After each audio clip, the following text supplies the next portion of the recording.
Ils sont rares à accepter de témoigner et encore moins nombreux à parler à visage découvert de peur de représailles.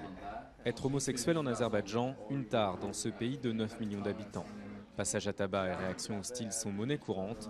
Difficile d'en parler, même à ses proches. Anar a 19 ans, il en a fait les frais. Artık bir il bundan əvvəl olmuşdu.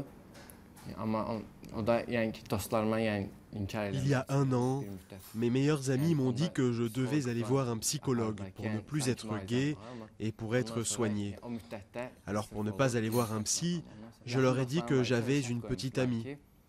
Mais aujourd'hui, je ne fais plus semblant. Yəni ki, gay olmamalısan ya da ki, yəni ki biz səninlə dost olmuruq da yəni. Vugar a été battu un soir à la sortie de l'université.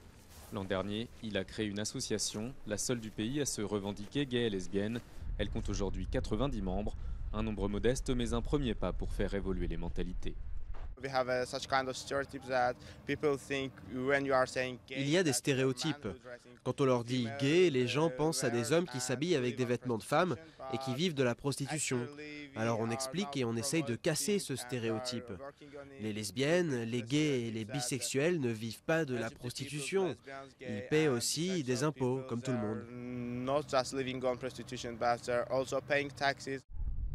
Selon des activistes azerbaïdjanais, des transsexuels auraient été tués et enterrés discrètement ces derniers mois dans la région de Bakou.